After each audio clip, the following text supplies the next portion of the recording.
subsídios. Lições Bíblicas Adultos. Bendito seja o Deus e Pai de nosso Senhor e Salvador Jesus Cristo. Eu quero cumprimentar a todos com a paz do Senhor. Quero cumprimentar os nossos jovens com a paz do Senhor Jesus Cristo. Nesta oportunidade estaremos comentando a lição de número 9, lição da classe dos jovens, não é? E os jovens estão estudando esse trimestre sobre os Salmos, não é? A lição, o título geral da lição é Encorajamento, Instrução e Conselhos, não é? Alcance uma vitória cristã feliz com os ensinos dos Salmos. Estamos estudando sobre o livro dos Salmos, né? E viemos aí numa maratona de estudo interessante, né? Muito interessante de fato, e a lição de número 9, que será ministrada no próximo dia 28, né? Nesse dia 28, nós estaremos estudando uma lição muito importante, uma lição de suma importância, né? Nós louvamos a Deus. Nessa lição, na lição de número 8, nós estudamos sobre um coração sábio, alcançando o coração sábio, né? E na lição de número 9 estaremos estudando sobre o tema habitando no esconderijo do Altíssimo, não é? Muito bem. Nos salmos que vamos tratar, Salmo 91, esse salmo é atribuído a Moisés, né? O escritor desses salmos, a atribuição do escritor é de Moisés, ok? E é um salmo, um dos mais conhecidos, uma da literatura mais conhecida na Bíblia é o Salmo 91. É o poderoso livramento de Deus. Enquanto no Salmo 90, Moisés fala de um homem pecador secando debaixo da ira de Deus, né? Já no Salmo 91, nos fala sobre a fala de um homem que é capaz de pisar o leão e a áspide, né? Ou seja, as imagens desse salmo parece em parte obtida daquela noite de Páscoa lá que o anjo destruidor passou pelo Egito. É muito parecido, né? Parece que foi naquele dia que o salmista, que Moisés cantou esse salmo. Então neste momento Israel estava, os israelitas fiéis e obedientes foram protegidos por Deus naquele dia da ira, não é? Isso são elucubrações, não temos assim, não podemos bater o martelo, mas é muito provável, tá certo? Então o Salmo 91 ele não tem título, não é? Nem sabemos ao certo o seu autor, mas é atribuído, a tradição cristã atribui a Moisés, o autor do Salmo. O Salmo 90 que estudamos na lição 8 também era atribuído a Moisés, tá ok? Então não temos também quando foi escrito exatamente. Então esses salmos para tempos de perigo, este é um salmo para tempo de perigo quando estamos aí expostos ou cercados, ou quando somos desafiados, né, à potência do mal. Charles Swindoll ele diz que esse salmo é um salmo de guerra e descreve um campo de batalha, né, porque transmite aí uma atmosfera de um ataque do inimigo diário, né, e assim sucessivamente. Cada escritor, comentarista, ele tem um posicionamento bem contundente com respeito ao salmista. Muitos usam os salmos de forma mística, né, atribuindo que é o salmo da proteção, etc e tal, né, sem qualquer proveito espiritual. Não existe. Outros deixam a Bíblia aberta, ele nunca lê a Bíblia, mas deixa ela aberta no Salmo 91, que entende-se que, segundo o entendimento que é cego, obviamente, disso, porque a Bíblia só tem valor para nós quando estamos lendo. Caso contrário, fechado é só um livro, né? Se ela estiver fechada lá o tempo todo, é só um livro. Qual é o efeito que tem se você não ler, não meditar, ok? Então, as pessoas colocam aberto na sala o livro, a Bíblia no livro dos Salmos, como se fosse aí afugentadores de espíritos malignos, de olho gordo, e essas lendas pretensas de proteção ou ataque, né? Então, se dentro desses conceitos se respeita muito isso, o que não é lógico, o que está errado, não é? Então, dentro desses sincréticos, pessoas que acredita nisso. Eu sou cético acerca disso, porque só tem valor se estiver meditando, só estiver lendo. Então só vai aprender, só vai saber, só vai conhecer lendo. Então não é um salmo mais alegre do saltério, obviamente. Maio Pelmer ele diz assim, que o Salmo 91 é a versão antiga da convicção triunfante. Deus é por nós, quem será contra nós? Conforme Paulo citou em Romanos 8, verso 31. Mas quem são os privilégios? Quais são os privilégios que temos em Deus? São perguntas que ficam pairando e está sempre no nosso subconsciente. Então vamos trabalhar isso. Canal Rascunho DBD. Eu sou o pastor Edivaldo Pereira. Vamos trabalhar a proposta do Salmo 91. Na lição aqui proposta, nós temos aí Deus como o nosso refúgio e fortaleza. Temos o tópico de número 1, o tópico de número 2. Deixa eu me ver aqui. Ele nos aponta para experimentando o livramento do Senhor.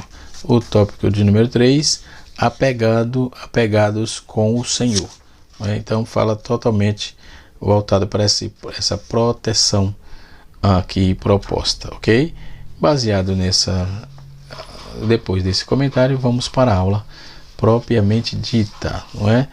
Quando o salmista vai fazer a tratativa desse Salmo 91, conforme eu já disse aos irmãos, nós vamos ver quais são os privilégios que temos em Deus, né? No Salmo 91, verso de 1 a 5, aponta que Deus é nossa morada, né? Um lugar seguro.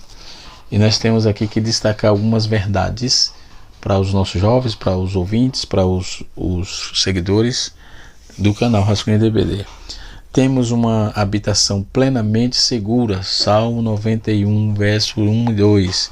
Aquele que habita no esconderijo do Altíssimo, a sombra do Onipotente descansará. Então fala-se, no caso, esse versículo fala sobre a proteção, né? O que habita no esconderijo do esconderijo, que habita no esconderijo do Altíssimo, a sombra do Onipotente, diz o Senhor, ou seja, meu refúgio, minha baluarte, minha fortaleza. Baluarte é fortaleza, Deus meu, em quem confio. Rico sou, doutor ou analfabeto, aristocrata, plebeu, jovem ou velho, enfim, todos os que habitam no esconderijo do Altíssimo descansam na sombra do Onipotente, né? Em segurança, né? Então, habitamos no esconderijo do Altíssimo, descansamos sobre a sombra. A palavra habitar aqui é traduzida pela palavra hebraica yashav, né? Yashav, que significa, que quer dizer permanecer. A palavra esconderijo é satar, que significa abrigo, né? Então estamos abrigados, né? Esse abrigo ainda é apontado como um abrigo secreto, né? Ninguém nos acha quando estamos nas mãos ou coberto pelas mãos do Senhor, né? E assim sucessivamente. Então o Aroísmo ele diz que o lugar mais seguro da terra é uma sombra, né? E essa sombra, se essa sombra for Deus, do Onipotente, então o próprio Deus é o nosso refúgio, o nosso baluarte, a nossa torre de proteção, e estamos nele guardados por ele. Portanto, ele nos cobre com todos os lados, né? Então o esconderijo é um lugar seguro para onde temos que fugir, para onde fugimos para nos proteger do perigo.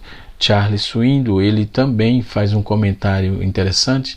Ele escreve que refúgio é um lugar de descanso, mas fortaleza é um lugar de defesa. Então, Deus é nossa defesa e refúgio. Ou seja, Deus é nosso refúgio e fortaleza, não é? Então, quando falamos de descanso, de refúgio, falamos de descanso, né? Quando falamos desse conceito, apontamos aí para fortaleza, é o que está escrito no texto, né? Nenhum refúgio pode ser imaginado como comparável à proteção da própria sombra, a sombra do Senhor.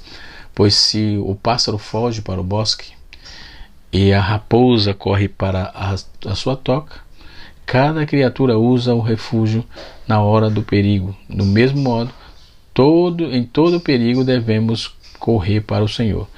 Isso um pensamento lógico de Charles Spurgeon, né? Então, o eterno protetor, que é Deus, não é apenas esconderijo, é lugar secreto, é também um refúgio, o baluarte, uma torre de proteção.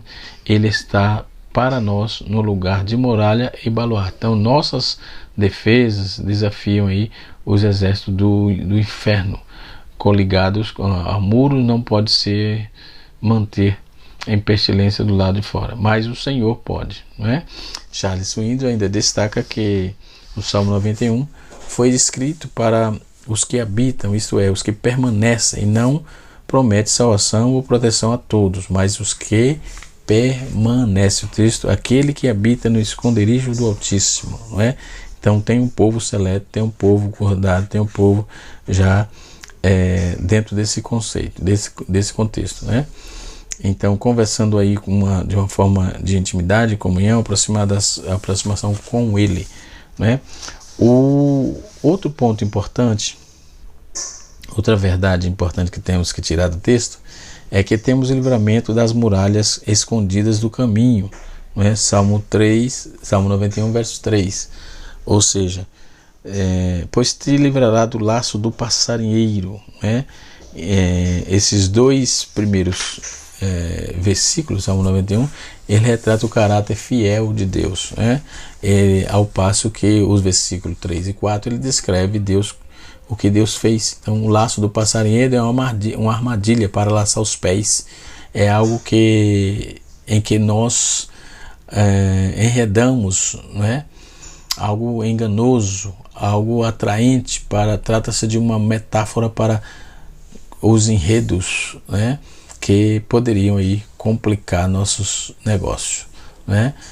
Ou comprometer a nossa lealdade, né? Nossa armadilha há uma isca aparentemente vantajosa que nos atrai o passo, mas quando ele voa para ele ele vai em busca de algo, então oferece vantagem e prazer, descobre que foi aprisionado. Ou seja, Deus é quem livra os nossos pés da queda e nos afasta dessas armadilhas de morte, não é? O comentarista está correto, não é? Quando ele diz que nós tolos e fracos, como pobres pássaros, somos muito propensos a nos atrair à nossa destruição, não é? A nossa destruição por adversários ardilosos, mas se habitarmos aí em Deus, Ele garantirá que o mais talentoso enganador, não é?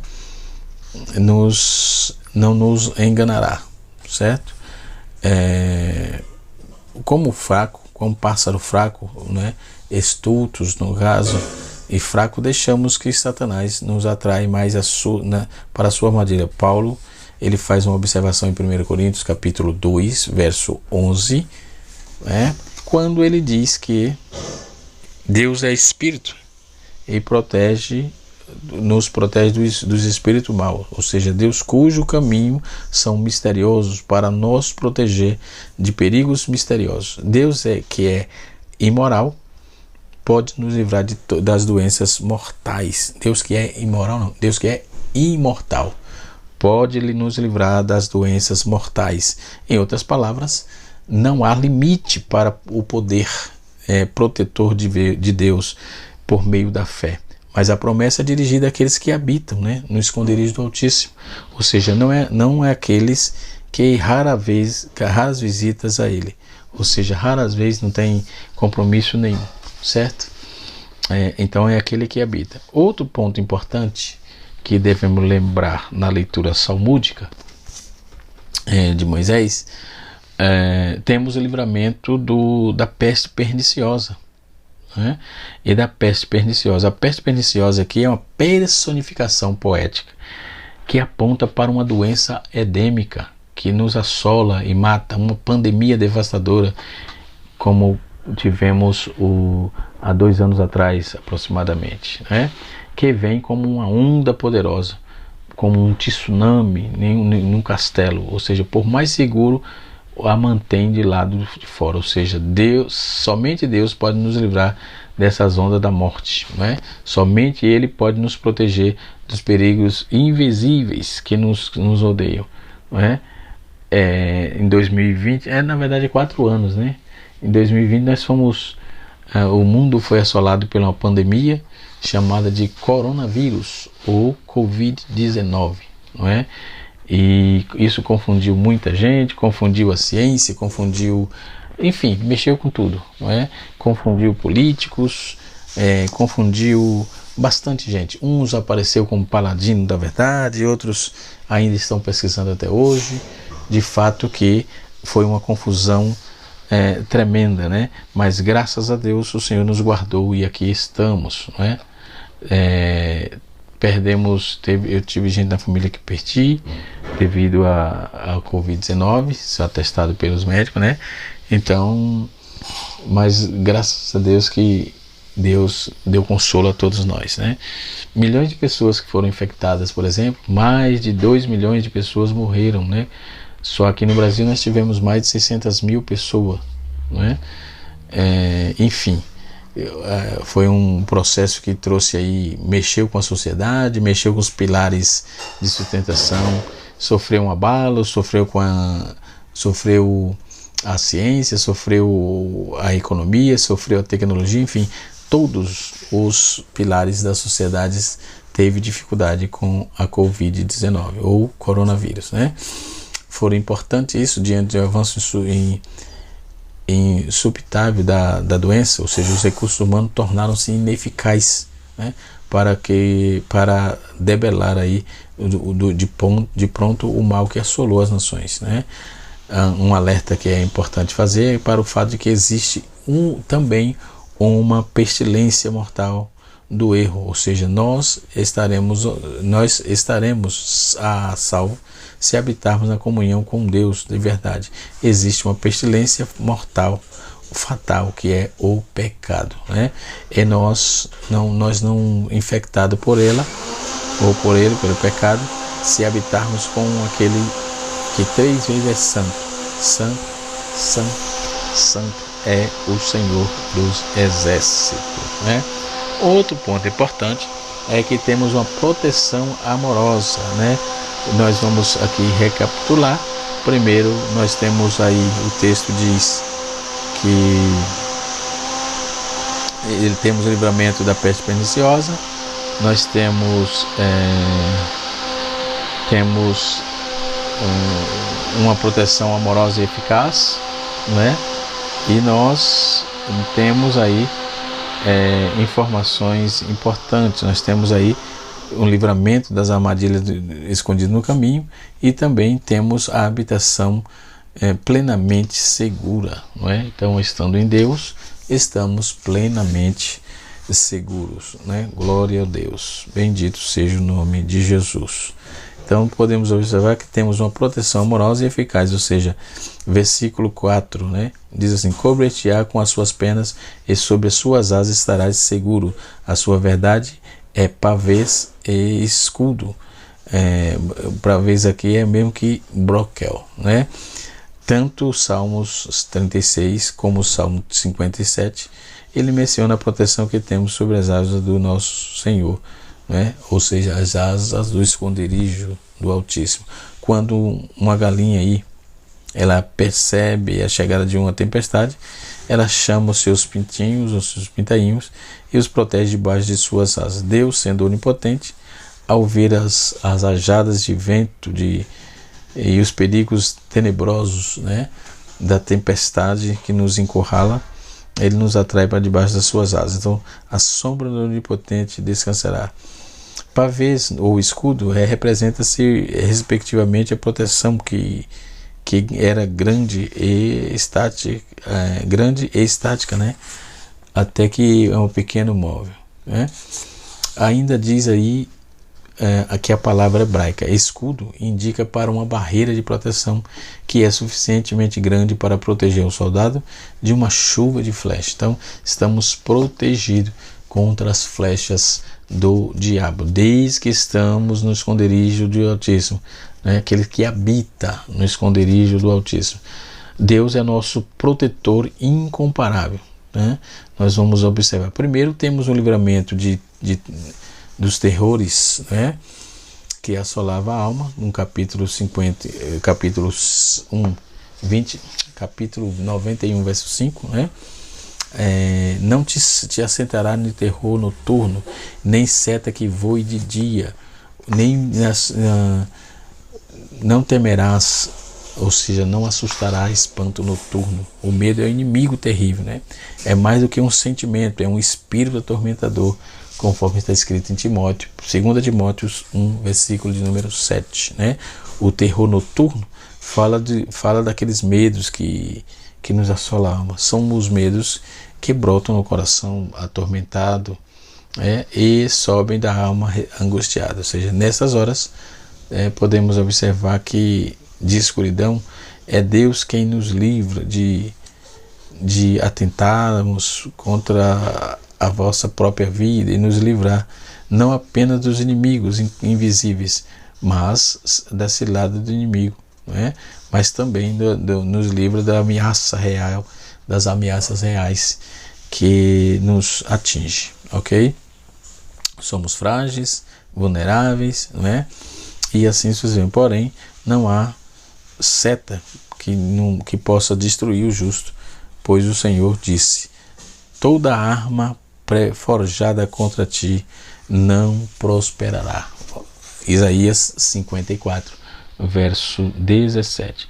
Outro ponto importante aqui que vamos destacar do Deus, nosso protetor incomparável, é que Ele de fato nos protege mesmo.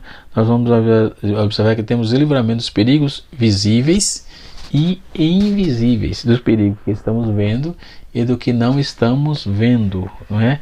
Então observemos aqui nem de peste que se propaga nas trevas, e nem da mortandade que assola o meio-dia. 1000 cairão ao teu lado, 10.000 à tua direita, mas tu não serás ofendido, né? A peste que se propagam nas trevas, e a mortandades que assolam ao meio-dia, somos impotentes para enfrentar essas anomalias, né, que vêm de fora. Mas o Senhor tem nos dado proteção, desde que estejamos debaixo das suas potentes mãos, né? As pragas repentinas de enfermidades não devem causar terror, mas quando atinge proporções endêmicas, né?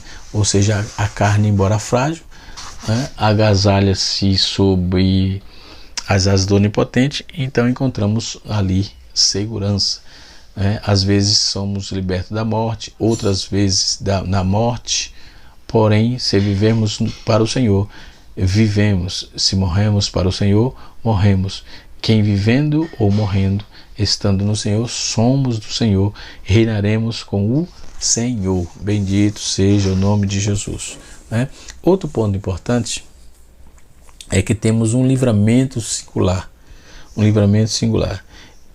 1000 cairão ao teu lado, 10.000 à tua direita, e tu não serás atingido. Somente com teus olhos olharás e contemplarás e verás o castigo dos ímpios, né? O uso de 1000 e 10.000 em fases paralelas é típico da poesia hebraica, né? Isso nós vamos ver em Juízes 20, 1 Samuel 18, Salmo 144. Então não importa aí quantos caiam ante os ataques do inimigo ou das enfermidades, o salmista segura os seus leitores que Deus os guardará em segurança. Serão espectadores do juízo, né? Do juízo divino contra os perversos, e não eles próprios como participantes, né? Na verdade, ninguém tem autoridade para tocar no servo de Deus. Ninguém tem autoridade. Outro ponto importante que devemos observar é que temos a nossa casa protegida de toda a praga. E diz o Senhor assim: disseste, o Senhor é meu refúgio, e fizeste o Altíssimo a tua morada. Nem o mal te sucederá, nem praga alguma chegará à tua tenda, nem praga alguma, não é? A totalização alguma, não, nem praga alguma, nem chegará à tua tenda. Então, quando fazemos de Deus a nossa morada, isso é importante frisar. Quando fazemos de Deus a nossa morada, Deus vem morar em nossa casa, Deus protege a nossa casa, Deus guarda-nos de todo mal e de toda praga. Então, os homens maus podem se urdir contra nós, né, e lançar aí sobre nós suas maldades, suas maldições, mas essas imprecações venenosas não chegam à nossa tenda, porque Deus nos livra de todas elas. Ou seja, nós vamos observar quando diz que não importa aí que a nossa morada é barraca de um cigano ou um palácio de um monarca, pois se a nossa alma fizer do Altíssimo a sua habitação, praga alguma atingirá. Não estou falando de grandes palácios, estou falando da proteção de Deus, pois Deus é poderoso para nos livrar dos perigos e pelos perigos. Veja bem, Deus é poderoso para nos livrar dos perigos, nos perigos e pelos perigos, né? Não há veneno para o qual a providência não saiba como fabricar um antídoto, né? Outro ponto importante é que temos a escolta dos anjos ao nosso favor. Veja bem, a escolta dos anjos, porque os seus anjos darão ordem ao seu respeito para que te guardem em todos os teus caminhos, não é? Em todos os teus caminhos. Então eles te sustentarão em suas mãos para que não tropece em alguma pedra, ou seja, pisará o leão e a áspide e calcará os pés e o leãozinho e a serpente. Deus, ele promete auxílio, enviar auxílio angelical, pois precisamos de ajuda sobrenatural para lidarmos com o inimigo, né? O inimigo invisíveis, inimigos sobrenaturais, e assim sucessivamente. Então ele vem como sentinela, os anjos montam e guardam, eles vêm, aquelas sentinelas silenciosas, os anjos montam guarda sobre os que buscam o refúgio do Senhor, ok? É interessante notar, se o Pai tivesse ordenado que se Jesus voltasse do alto templo, os anjos teriam guardado Jesus, mas saltar sem ordem do Pai teria que ter sido aí arrogância, e não de fé, né? Então tudo isso é quando o Pai ordena. Não adianta fazer para tentar tirar proveito ou se autotitular isso, aquilo outro. Não tente fazer isso, vai ficar difícil, né? Não vai dar certo. Então tudo debaixo da orientação e da potente mão de Deus. Se Deus orientar você, se Deus guardar a sua casa, se Deus se você estiver debaixo dos esconderijos do Altíssimo, não tem como dar errado, né? O leão simboliza aqui todos os inimigos conhecidos, abertos e violentos. A serpente simboliza inimigo secreto. Então, quando vamos ver, se andarmos pelo caminho do nosso Deus, é que as víboras mais sutis, venenosas, como a áspide, por exemplo, nos ataque, o mesmo que os leões ferozes, ou seja, seus rugidos apavorantes nos ameaçam e seremos guardados pelo anjo do Senhor. Então nós temos aqui uma observação a fazer. O símbolo de leão aqui, todos os inimigos conhecidos e cobertos, todos os inimigos conhecidos, abertos e violentos. A serpente já simboliza todo o inimigo secreto e traiçoeiro, o inimigo mais poderoso e mais peçonhento em suas traumas serão vencidas pelo homem, ok? Se você estiver debaixo do esconderijo do Altíssimo. Então nós vamos observar tanto o leão quanto a serpente são símbolo de Satanás. A Bíblia diz que Deus de paz em breve esmagará debaixo dos vossos pés a Satanás. Romanos 16, verso 20. Né? Então o texto nos fala de não apenas de proteção, mas de triunfo. Ou seja, saímos desse campo de batalha não apenas protegidos, mas vitoriosos, né? Diante do Senhor nosso Deus. Então os servos de Deus, por exemplo, não saem dessa batalha meramente como sobrevivente, mas sobretudo como vencedores que calçam os pés e os inimigos mortíferos, né? Que calçam os pés os inimigos mortíferos. Como vencedores estaremos vencendo esses inimigos mortíferos, né? Então Deus abençoa todos, né? Sem exceção, desde que o sirva. Em primeiro lugar, Ele dá livramento. Depois, Ele dá a resposta das nossas orações. Depois, Ele nos dá consolo. Depois, a maior honra depois de todas as dificuldades, né? Ele dá a honra depois das dificuldades. E quinto, nós vamos ver que Ele dá longevidade e salvação plena. Ok? Deus abençoe, que até a próxima, se Deus assim nos permitir. Canal Rascunho DBD, ensinando para transformar vidas.